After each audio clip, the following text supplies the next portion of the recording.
안녕하세요. 에어로케이 항공 브랜드 전략팀 나혜미입니다. 지금 에어로케이는 한 5년 넘는 시간을 저희가 보내면서 지금 에어로케이 런칭부터 지금까지의 브랜드 마케팅을 이끌고 있고요. 제가 이 제목을 브랜딩의 쓸모라고 지었는데 브랜딩이라는 게 어쩌면 어떤 분들한테는 디자인적이고 좀 더 모호하고 제한적으로 인식되시는 분들이 많은 것 같아서 브랜딩을 쓸모 있게 활용하려면 에어로케이는 어떻게 브랜딩을 쓸모 있게 활용했고 그런 케이스들을 저희가 좀 설명해 드리려고 합니다. 에어로케이를 많은 분들이 처음 인지한 브랜드 마케팅은 아무래도 젠더리스 유니폼 런칭 캠페인이 아닐까 합니다. 한국은 물론이고요. NHK나 워싱턴 저널 같이 해외에서도 알려져 있는 매체들에서 많이 소개가 되었고요. 많은 분들에게는 이게 저희 브랜드를 처음으로 알렸고 저한테는 또 개인적으로 처음 시작했었던 브랜드 마케팅 사례이자 가장 화제가 되었던 케이스라고 말씀드릴 수 있을 것 같아요. 저는 개인적으로 시간이 지나도 브랜드 마케팅을 넘어서 이 항공사의 업의 본질을 우리만의 방식으로 다뤘다는 점에서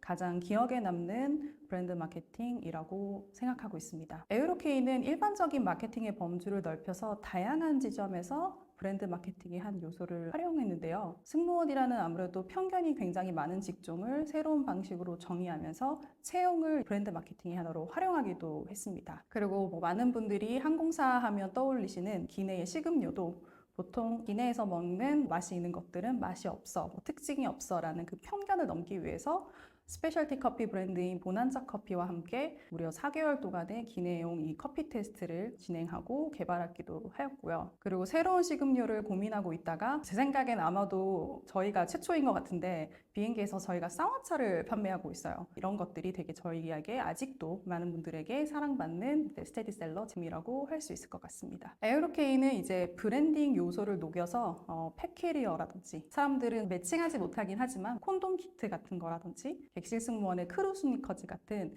브랜드 제품을 만들고 판매하는 활동도 전개하고 있습니다. 특히 크루 스니커즈 같은 경우에는 MOQ 자체가 큰 제품이에요. 그래서 현재는 이제 3차 생산까지 진행해서 사실상 마케팅용 굿즈를 넘어서 에어로케이 스테디셀러 제품으로 자리매김하게 되었습니다. 에어로케이가 국제선 런칭을 한 지는 굉장히 최근의 일인데요. 저희는 도쿄 정규 노선을 런칭할 때도 좀 새로운 방식으로 에어로케이를 알리고 싶어서 체크인 카운터 앞에서 지루한 시간을 보내는 탑승객들을 위해서 디제잉을 하기도 하는 이렇게 좀 독특한 홍보 방식을 택하기도 하였고요. 그리고 목적지로 향하는 비행기 안에서 그 여행지에 대해서 좀 궁금하다라는 생각을 많이들 해보셨을 텐데 그 인사이트를 잘 제공하기 위해서 하늘 위 커피챗이라고 하는 강연 세션을 롱블랙과 함께 집행하기도 했습니다. 이어서 또 생각나는 사례는 가장 최근 사례 중 하나인데요. 어린이 항공안전 도서인 덜컹 비행기가 왜 흔들려요 라는 되게 귀여운 제목의 책을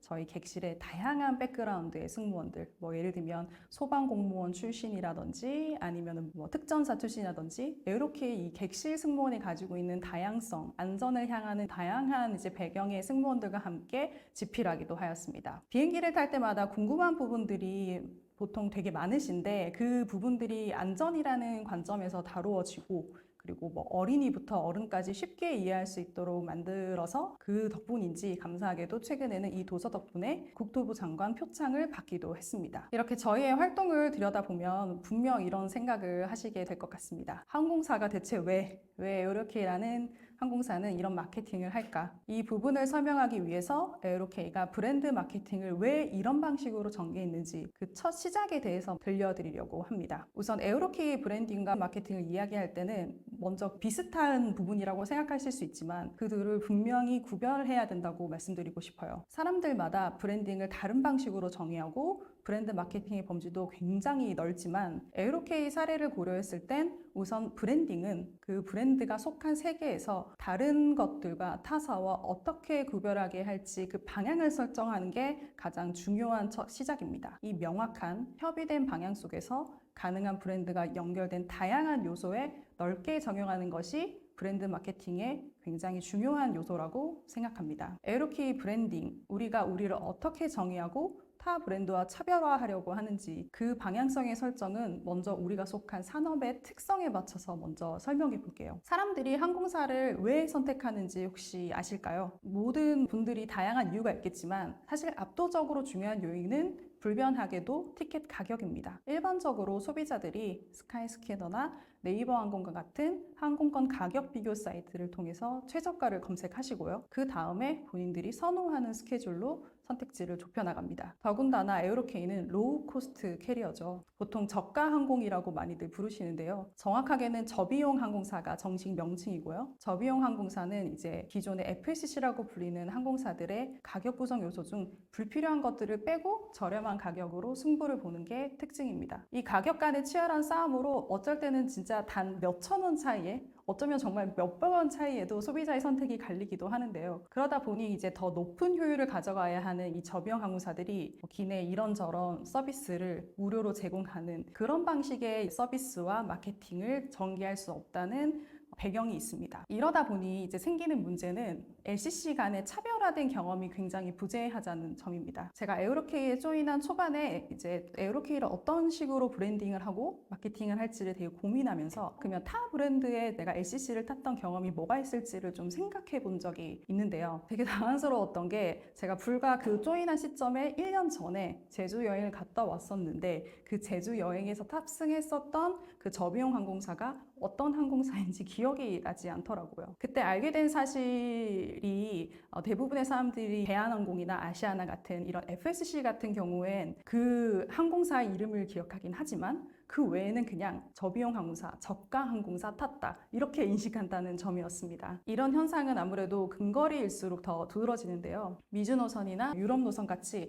탑승하는 거리가 되게 먼 거리에는 고관여의 좀 지점으로 좌석이 편한지 그쪽 뭐 기내식이 맛있다더라 어떻더라 이런 다양한 요소를 소비자들이 궁금해하고 개입하게 되지만 LCC는 사실상 근거리 노선을 중심으로 다니는 게 이제 운항하는 특징 중에 하나다 보니 그 안에서 브랜드의 선호가 한층 더 낮아지는 문제를 저희가 발견했습니다. 그래서 소비자들이 비슷한 LCC 항공사들 중에 우리를 다르다로 인식할 수 있게 하는 건 에어로케이 같은 후발주자에게는 필수로 넘어서 거의 생존 전략이라고 저희는 봤어요. 우리는 우리의 차별화 포인트를 모두 브랜딩의 관점에서 들여다보기 시작했습니다. 에어로케이가 여행을 넘어서 저희가 여정이라는 말을 많이 쓰거든요. 여행을 넘어 여정을 이야기하고 에어로케이 항공이기보다는 에어로케이로 우리를 포지셔닝한 배경이기도 합니다. 에어로케이는 우리의 새로움과 다름을 보여주기 위해서 왜 안 돼? 이거 해보자. 왜 이런 건 지금까지 없었을까? 그런 관점으로 기존 항공업에서는 하지 않고 혹은 하고 있었던 것들에 대해서 다시 질문을 던지는 그런 브랜드를 정의하는 방식을 택했습니다. 에어로케이의 일관된 브랜딩은 브랜드와 마케팅의 영역을 허물고 더 넓은 범주로 브랜드를 확장합니다. 에어로케이가 원하는 방향은 궁극적으로 사실 항공사가 아니라 항공권을 파는 일종의 플랫폼이 되는 건데요. 이 부분은 에어로케이가 최창기에 생겼을 때, 그러니까 아주 오랫동안 고민한 에어로케이의 사업적인 방향이기도 합니다. 우리가 단순히 그냥 질 좋은 LCC 항공사 이것만 목표로 했다면 앞서 소개했던 그런 다양한 새로운 제품들 그런 것들을 저희가 출시할 필요는 사실 없었을 것 같아요. 우리는 더 넓은 범주로 우리를 확장하려다 보니 항공사에서 귀여운 굿즈를 만들고 마케팅을 한다는 그런 가벼운 마음보다는 신규 사업을 위한 새로운 아이템을 출시한다는 마음가짐으로 임하고 있습니다. 또 다른 면으로 에어로케이라는 브랜드를 경험하게 하는데 탑승에만 의존하기에는 그 경험의 폭이 좀 한정적이라는 점에 저희도 좀 주목을 했습니다. 우리가 합리적인 운임으로 표를 제공하고 탑승객을 에어로케이 만나게 해도 사실 여행이라는 게 항공사를 탑승한다는 게 어떤 분들한테는 매달일 수도 있지만 어떤 분들한테는 평생에 그냥 딱 한 번의 경험일 수도 있다라는 점을 저희가 주목을 했었어요. 그때 에어로케이라는 이 브랜드를 고객에게 노출하기엔 좀 너무 제한적인 게 아닌가? 우리는 우리 브랜드를 만든 방식이 그러기 위해서 만든 게 아닌데 라는 고민 끝에 우리는 에어로케이 항공을 넘어서 에어로케이로서 고객에게 여정에 도움이 되는 다양한 제품, 브랜드 협업, 새로운 브랜드 마케팅으로 우리를 탑승하기 전에 우리를 탑승하지 않아도 우리를 알리고 경험할 수 있게 해 브랜드의 경험의 폭을 확장해 나가는 그런 전략을 가져가고 있습니다. 에어로케이는 항공사의 저렴한 항공권을 넘어서 안전에 대한, 항공 안전에 대한 어린이책을 만든다든지 혹은 젠더리스 유니폼, 그런 유니폼을 통해서 새로운 항공에 대한 시선을 뭔가 저희가 전달을 한다든지 운동화, 팩캐리어 뭐 이런 새로운 브랜드 협업들까지 기존 항공사와 차별화된 브랜드 마케팅으로 저희만의 영역을 만들어 나가고 확장해 나가고 있습니다. 에어로케이가 하면 다르다 이 인식을 더 확장해 나갈 수 있게 항상 브랜딩 관점에서 신규 제품이나 서비스를 도입하고 있는데요. 이렇게 새로운 방식과 다름을 중요시하는 브랜드에서 제품을 만들면 어떻게 만들어야 할까요? 첫 케이스로 제가 설명하기 좋은 사례는 저희 팩캐리어인 것 같습니다. 에어로케이가 팩캐리어를 출시하기 전에 저희가 처음으로 팩캐리어를 만든 항공사는 아니다 보니 타 항공사의 팩캐리어 사례들을 저희가 들여다봤어요. 근데 아무래도 좀 아쉬웠던 포인트들이 기존 제품, 되게 유사한 제품들의 어떤 특정 로고를 부착하는 정도로 펫캐리어가 만들어지고 있었던 게 대부분이었습니다. 당시 기내 펫 동반 입용객이 굉장히 증가하는 상황이었고 펫 제품이 저에게도 필요하다는 수요는 확인은 했는데 우리가 펫캐리어 제품 제작부터 홍보까지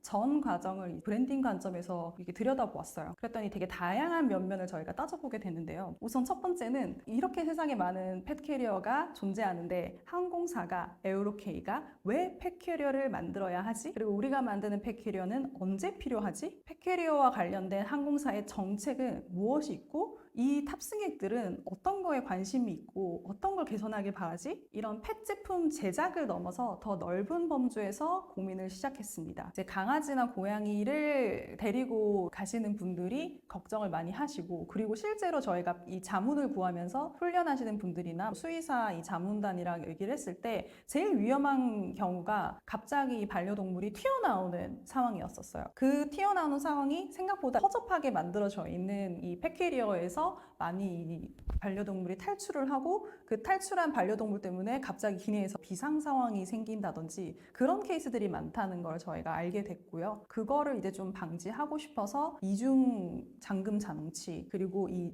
지퍼 타입도 여는 방향으로 이렇게 고리를 저희가 들지 않으면 내부에서 강아지나 고양이의 힘으로 이렇게 열 수 없게 그런 몇 가지의 안정장치들을 더했고 추가로 이 사이즈 자체의 콤팩트함 그리고 이 그 소프트 캐리어는 3-4가지의 방식으로 커스텀을 할 수 있는데 그거는 비행기 탑승했을 때 내가 이걸 나중에 다 접어서 나의 작은 캐리어에도 넣을 수 있게 이런 컴팩트함 같은 거를 살려서 만든 제품입니다. 이런 브랜딩 관점을 녹여 제품의 주요 특징을 설계하고 펫 동반 탑승객을 위한 서비스를 함께 개정하고 이후에 나오는 홍보와 마케팅의 영역에서도 역시 펫 동반 승객의 관심사를 고려하는 등 에어로케이의 이 브랜드 마케팅의 영역을 저희가 확장해 나갔습니다. 그렇게 해서 저희가 만들었을 때 가장 쉬운 방법은 나와 있는 규격에 동일하게 그냥 저희의 로고를 넣었어도 팔렸을 수 있지만 그렇게 하기 싫은 거예요. 왜냐하면 저희는 앞서 말했었던 저희의 이 코어한 부분이 다르다. 새롭다라는 건데 이 제품에 만드는 방식을 저희가 그냥 그렇게 만들어 보면 저희 거라는 느낌이 들지가 않아서 그런 방식을 저희가 새로운 방식 혹은 항공사인 에어로케이의 이 패키지를 사는 이유 우리가 다르게 만들 수 있는 거 뭔지를 고민을 했고 그게 이제 이 제품을 만들어진 어떤 계기가 됐는데 물론 판매 성과도 굉장히 좋았고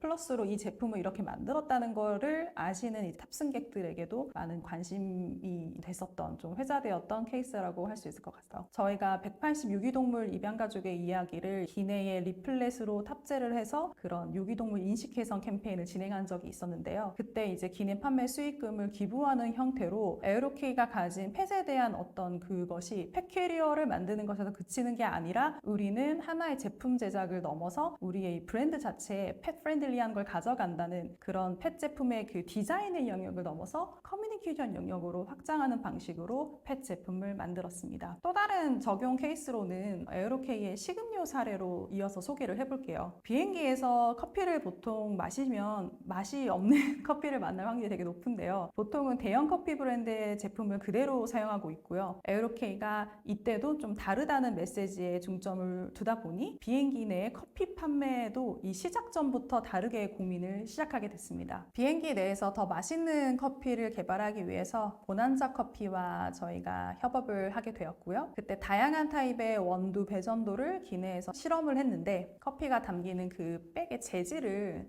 정말 많은 초이스 안에서 저희가 테스트를 했었고요. 그때 심지어 저희가 그 개발의 과정 중에 어떤 영향을 또 미칠까 고민을 하다가 그러면 비행기의 수질이 좀 안 좋은 거 아닐까? 수질이 어떻게 개선이 되면 맛이 어떻게 나아질까? 이거를 좀 보고 싶어서 찾아서 미국에 있는 기내용 필터 개발 업체의 제품을 테스트해서 커피의 맛을 위해서 이 수질까지도 들여다보는 그런 과정을 거쳤어요. 이런 모든 과정을 거치다 보니 기존 기내 커피와는 좀 완전 다른 방식의 커피를 최종적으로 만들게 되었습니다. 제품의 판매도 그러면 우리가 좀 다르게 가보자. 고난적 커피를 에어로케에서 마신다. 비행기 안에서 이런 질 좋은 커피를 마신다. 이 인식을 좀 강조해보고 싶었어요. 그래서 저희가 홀더도 원래는 에어로케이형 홀더가 있었는데 이거는 아닌 것 같아. 우리 보난적 커피라는 이걸 더 강조하자라고 해서 보난적 커피의 홀더로 다시 이제 검토해서 그대로 사용하게 됐고요. 그리고 내가 마시는 커피가 어떤 커피인지 그리고 소비자들이 더 잘 인지할 수 있게 그 디테일함들을 되게 많이 챙겨서 판매를 진행했던 케이스입니다. 그리고 우리가 이 커피 개발 스토리가 있었잖아요. 4개월 동안 이렇게 했고 정말 많은 배전도 실험과 섬유 테스트를 했는데 이게 일관되게 좀 사람들에게 전달될 수 있으면 좋을 것 같다라고 생각해서 그 특별 메뉴 안에 고난자에 대한 소개와 개발 스토리를 담아서 기내에 배치했습니다. 여기에 이제 사람들이 언제 커피를 마시고 비행기에서는 왜 커피를 마시지 않는지 이런 소비자의 행동 패턴을 좀 들여다봤는데요. 다들 비행기 탑승하시기 전에 공항 안에서 괜찮은 커피 브랜드든 비싼 커피든 커피를 다 한 잔씩 마시고 체크인을 하시더라고요. 그래서 저희는 체크인 시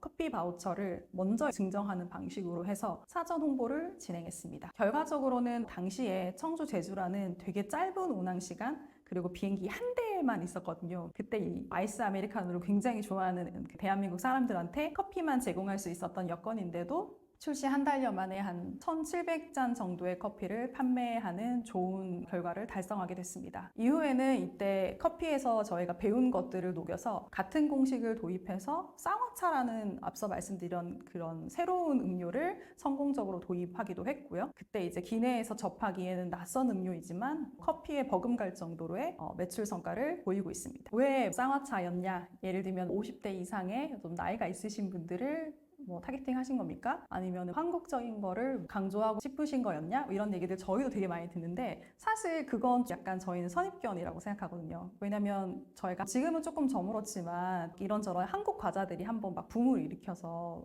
사 먹는 그런 문화들이 좀 있었잖아요. 저희는 더 단순했어요. 이게 한국적인 거 아니면 그런 게 아니라 따뜻한 음료 중에 녹차, 카모마일 이런 거 말고 이 뭔가 건조한 비행기 안에서 마실 수 있는 차라는 게 뭐가 있을까 해서 저희는 시작한 거였어요. 차는 종류가 되게 많더라고요. 그러니까 다 어디에서든 저희의 그 앞에 말했었던 브랜드의 그 코어를 봤을 때 다 그렇게 다르지 않더라고요. 어떤 데 블렌디드 티 파는 데도 있고 녹차 팔고 뭐도 파는데 안 파는 차 중에 되게 재밌는 거 없을까? 했는데 저희가 이제 쌍화차라는 아이템을 좀 생각해냈었어요. 쌍화차는 50대 이상이라든지 어떤 특정 타겟을 생각한 게 아니라 저는 이제 30대지만 저라도 사 먹을 수 있을 것 같고 뭔가 비행기 안에서 쌍화차라는 그 뭔가 강렬한 그 스파이스가 담겨있는 이게 되게 맛있을 거라고 이제 생각을 했었던 거죠. 실제로 저희가 테이스팅을 할 때 그 기내 환경과 하늘에 있을 때 맛이 좀 바뀌거든요. 쌍화차는 특히나 가지고 있는 굉장히 가지는 감칠맛이라든지 단맛이라든지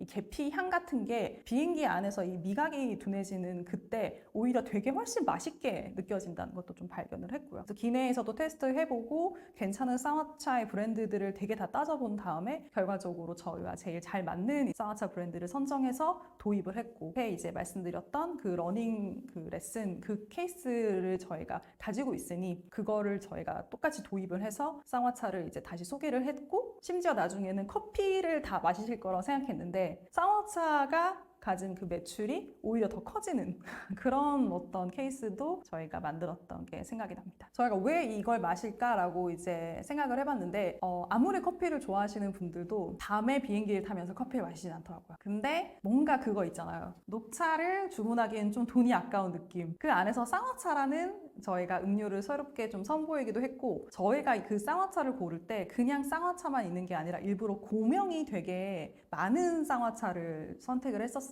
그 안에서 재밌기도 하고 특색이기도 하고 그런 것들이 좀 도움이 되지 않았나 싶습니다. 그럼 에어로케이의 노선 홍보는 어떨까요? 일반적으로 새로운 노선이 생기면 그 노선을 홍보하기 위한 광고 소재를 만들고 광고하고 취향식을 하는 등 좀 더 PR 활동을 하는 게 보통의 홍보 방식인데요. 에어로케이는 이때도 어떻게 다르게 알릴 것인가 그 지점에서 새로운 브랜드 마케팅을 시도하게 되었습니다. 보통 취향지를 홍보하기 위해서는 맛집이라든지 가볼 만한 곳 이런 장소 위주로 포커싱을 많이들 하시는데요. 에어로케이는 취향지에 있는 사람들의 이야기를 통해서 그곳의 매력을 입체적으로 전달했습니다. 에어로케이의 취향지 홍보 시리즈를 에어로케이 미츠라고 부르기로 하고요. 주제를 선정한 뒤에 그에 따른 사람들에 대한 인터뷰를 진행합니다. 이를 기내 독립 매거진으로 만들어 취향 이슈를 새로운 방식으로 알리고 있습니다. 도쿄 취향의 경우엔 아트 커머스 브랜드인 카바라이프와 그리고 영상 플랫폼인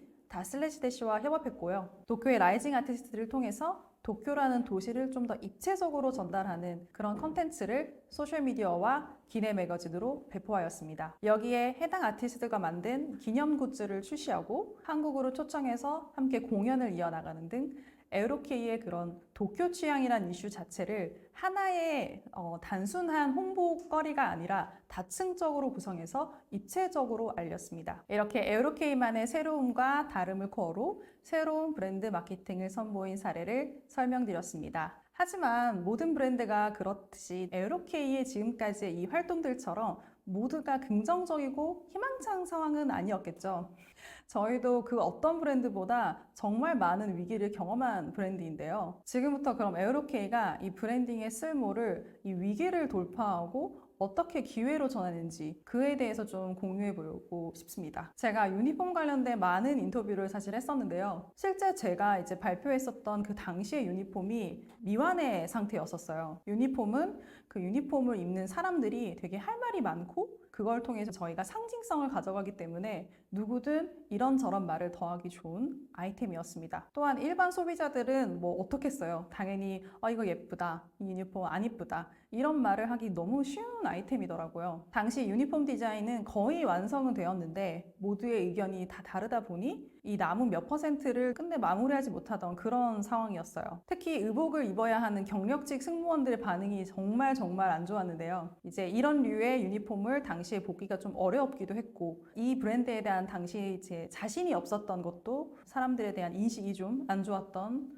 상황이었습니다. 그때 제가 선택했던 건 조직 내의 설득을 좀 포기하고 그래 그러면 조직 외부를 설득해서 내부의 사람들을 설득하는 방식을 해보자 이런 결정을 하게 됐는데요. 그때 제 선택이 항공사의 유니폼이 어떻게 발표되고 평가되는지를 한번 들여다봤는데요. 기존에 택해지지 않던 새로운 방식으로 할 수 있지 않을까 그렇게 고민을 했었어요. 보통 그때 항공사들이 유니폼을 발표를 할 때는 유니폼의 발표회라든지 홍보 자료를 배포하는 정도로 유니폼을 발표하는 데 그쳤었는데요. 그 옷이 어디에서도 기능적으로 어떠한 역할을 한다보다는 사람들이 전부 저 항공사 유니폼 되게 예쁘다, 안 예쁘다 그 범주에서 평가가 보통 일어나더라고요. 에어로케이는 이 범주를 넘어야 한다고 생각했고 유니폼도 의복 인정 그리고 보수적인 항공업계가 아니라 소비자의 시선에서 이걸 한번 보여주자 이런 점들을 고려해서 당시 두산 매거진의 보고를 통해서 업에 충실한 실용적인 젠더리스라는 그런 키워드로 저희 유니폼을 소개하게 됐습니다. 그렇게 내부 사람들 사이에서 조율되지 않던 예쁘다, 안 예쁘다 그 논쟁을 끊임없이 하던 그 범주가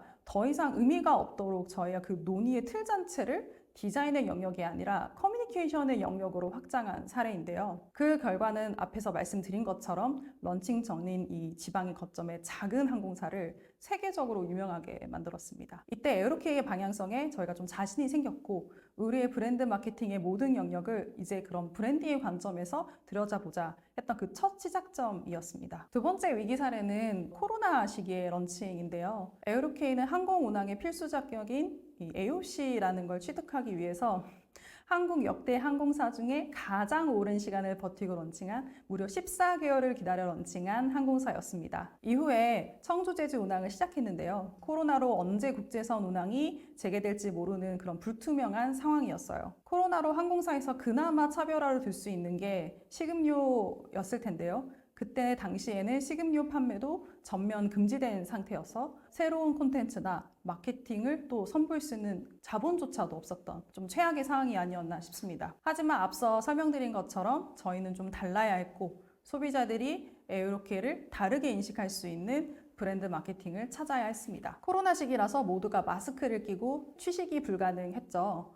당시 저희는 먹고 마실 수 없다면 뭘 할 수 있을지 좀 고민을 해봤는데요. 그래, 그럼 먹고 마시는 게 불가능하니까 듣는 서비스를 한번 해보자. 듣는 서비스를 강화해보자. 그 방향을 설정하게 됐습니다. 듣는 서비스가 도입되어도 사실 그런 서비스가 있다는 거 알리려면 뭔가 한 방이 좀 필요하더라고요. 그때 생각한 아이디어가 선호정아님을 이제 초대해서 기내에서 운항 중인 항공기 안에서 게릴라 콘서트를 열어보자는 아이디어였어요. 공연 시장도 그때 사회적 거리두기 때문에 뮤지션이 털 기회가 줄어드는 상황이었는데요. 그래서 에어로케이의 이 정식 운항 직전에 사전 운항 시기에 선우정아와 전세기 편으로 콘서트를 열고 에어로케이의 이 음악 서비스를 처음으로 선보일 수 있었습니다. 라이브 공연 자체는 당시 참여하신 분들만 보고 끝날 수 있는 거였지만 저희는 그거 자체를 컨텐츠화해서 소개하기도 했고 이후에 실제 그녀가 선보였었던 그 음악들을 기내 입장료 음악으로 저희가 선정해서 지속적으로 탑승객에게 들려주는 방식을 채택했습니다. 더불어서 선우정아가 녹음했었던 기내 안내 방송을 사용해서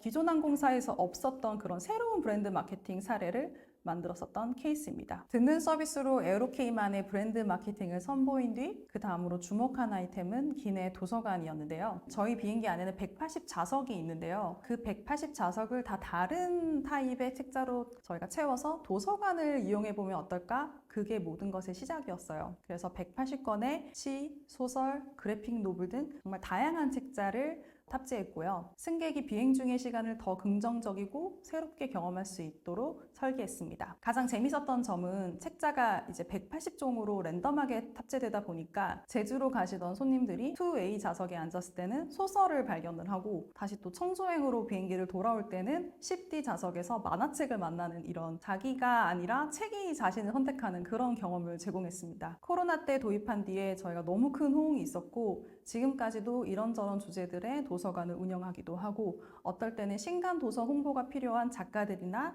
출판사와 협업해서 진행하는 그런 기내 도서관 서비스는 지속적으로 운영하고 있습니다. 다음으로 말씀드릴 부분은 어쩌면 많은 마케터가 공감할 정말 현실적인 상황인데요. 마케팅을 하고 싶은데 할 마케팅이 없었던 에어로케이의 상황적인 어려움입니다. 에어로케이는 21년 4월에 런칭했는데요. 23년 하반기에 오사카를 운항하기 전까지 에어로케이가 혹시 국내선만 운항하던 거 아셨을까요? 항공사인데 운항하는 노선이 제주뿐인 일반 소비재 브랜드로 치면 마케팅을 할 수 있는 아이템이 단 하나인 그런 상황이었습니다. 현실적으로 실무자 입장에서 다들 아시겠지만 정말 최소한 소셜미디어에 주 2회에서 혹은 3회에 이 컨텐츠라도 만들어서 발행해야 되는데 에어로케이가 말할 수 있는 거리가 너무너무 없는 거예요. 에어로케이는 그러면 우리가 마케팅의 범주에 둘 수 있는 아이템이 또 무엇인지 한번 다시 또 따져봐야 됐고 우리가 승무원 유니폼이 화제가 되었었던 그런 사례가 있었으니까 그럼 우리가 유니폼을 이어서 유니폼 근무화를 만들고 홍보하면 어떨까? 그런 마케팅을 선보이기로 했습니다. 당시 에어로케이는 좀 경비적인 문제가 있어서 승무원화를 지정하지 않고 운동화 중심의 좀 자율 착용을 장려하고 있었는데요. 새로운 마케팅의 수요를 만들기 위해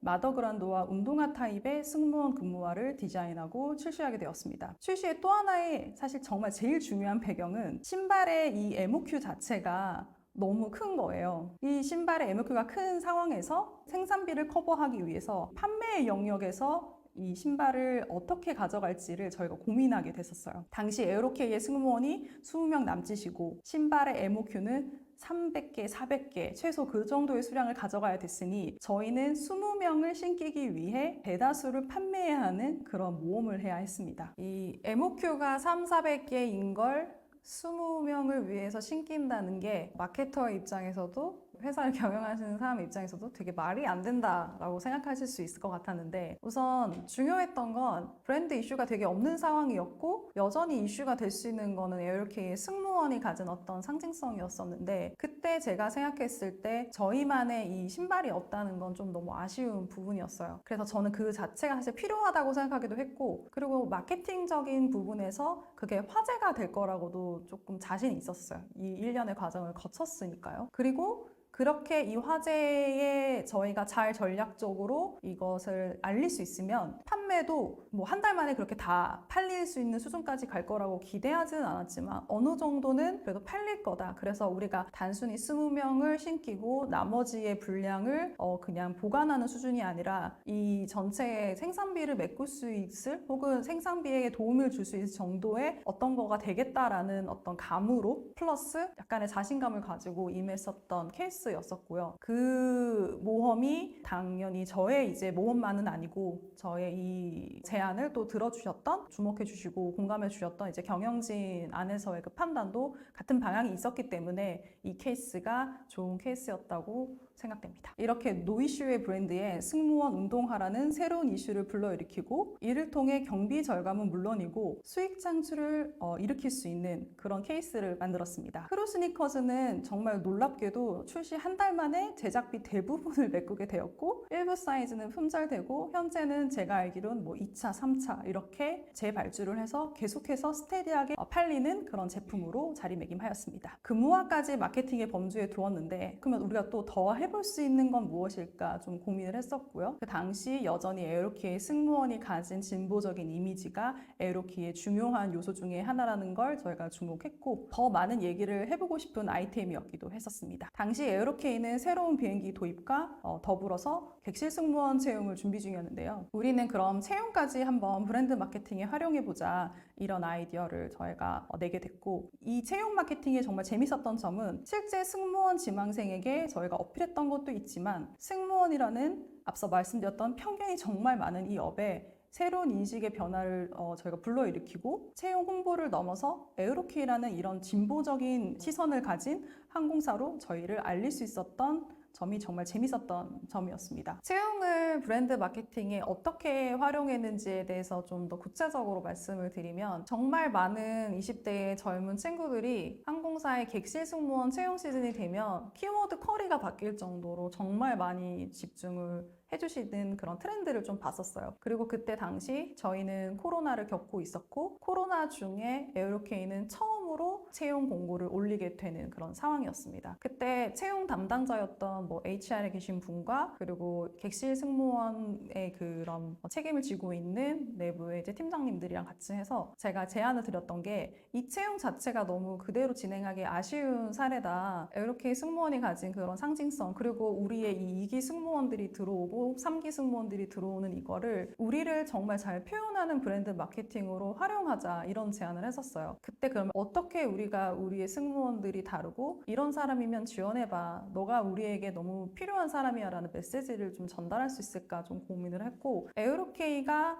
여러 번 고민했었던 것들, 에어로케이 승무원은 실용적인 유니폼을 입고 안전이라는 절대 양보할 수 없는 그 사명감을 가지고, 유니폼에서부터 저희가 말했던 그런 것들이 느껴지는 채용 캠페인을 선보이게 됐고요. 그 채용 캠페인은 총 2번 대규모로 진행됐었는데, 한 캠페인은 왼쪽에는 사람들이 생각하는 전형적인 승무원의 이미지, 정말 상냥하게 웃고 있는, 그리고 그 이미지의 연속으로 올라가는 오른쪽 이미지에는 엄청난 훈련을 견디고 그 모든 어려움을 뚫고 그 안전에 대한 굉장한 교육을 다 수료해서 자부심 넘치는 직업을 이어가고 있는 그런 좀 더 비하인드를 보여주는 캠페인이 첫 캠페인으로 좀 성공적으로 보여졌고요. 2번째는 밝고 캐주얼한 에어로케이 승무원이라는 점을 다시 좀 보여주면서, 그럼에도 불구하고 에어로케이의 승무원은 조건이 없다, 그러니까 더 정확하게는 제한 없음, 편견 없음 이런 키워드들을 제가 한 3-4개를 발굴을 했고 어떤 면에서는 좀 더 스포츠웨어의 어떤 패션 마케팅처럼 저희가 지향하는 이미지의 승무원들의 그런 활동적인 모습을 보여주고 그 이제 타이포그래피로 배경에 편견 없음, 뭐 제한 없음 이런 것들을 통해서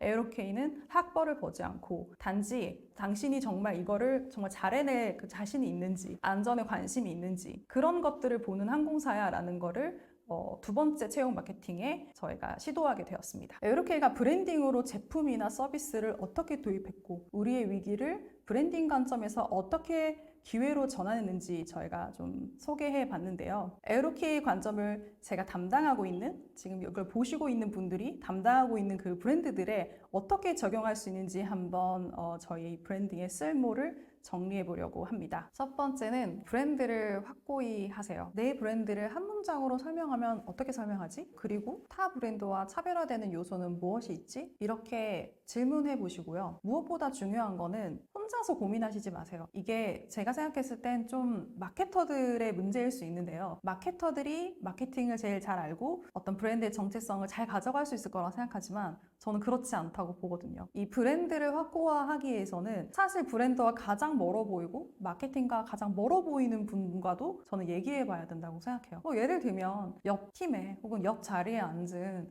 저랑 완전 다른 일을 하는 CS팀에서 상담 업무를 하고 있는 그런 분과도 어떻게 생각하세요? 에어로케이 어떤 브랜드였으면 좋겠어요? 땡땡 제가 있는 브랜드 어떤 거 사람들이 좋아하고 어떤 거 싫어할 것 같으세요? 다양한 질문을 하면서 결국에 이 브랜드를 되게 확고히 설명할 수 있는 게 그게 그냥 한 명의 마케터가 아니라 다양한 지점에서 그 브랜드를 위해서 일하고 있는 사람들이 함께 고민하고 그 방향에 함께 같이 갈 수 있는 그 방향을 찾아내고 동의할 수 있게 그렇게 깊게 브랜드를 들여다보고 질문하고 정의해 보세요. 제가 다시 작은 브랜드를 운영하는 사람이 되거나 아주 작은 스타트업에 거의 몇 안 되는 사람들 안에 한 명의 마케터로 일을 한다면 에어로케이를 위해서 일을 할 때도 그랬지만 절대 자기의 영역을 좀 특정하거나 나의 일을 이 앞에 말했었던 브랜드를 정의하는 것과 완전히 반대로 정의하지 않으셨으면 좋겠어요. 저는 결국에 작은 브랜드를 크게 만들게 하고 작은 브랜드를 크기의 문제가 아니라 좀 생동감 넘치고 그 브랜드 자체에 힘을 가지려면 정말 디테일한 많은 고민을 누군가는 해야 된다고 보거든요. 그래서 본인이 속한 브랜드가 예를 들면 내 브랜드일 수도 있고 혹은 같이 만들어가는 어떤 팀으로서 혹은 회사로서의 브랜드일 수 있는데 나의 영역은 여기까지야 혹은 우리 일은 여기까지야 내가 사장으로 이 일을 하고 남은 건 너네가 해야 돼 그렇게 생각하는 순간 작은 브랜드는 저는 힘이 좀 없어지기 쉬운 것 같아요.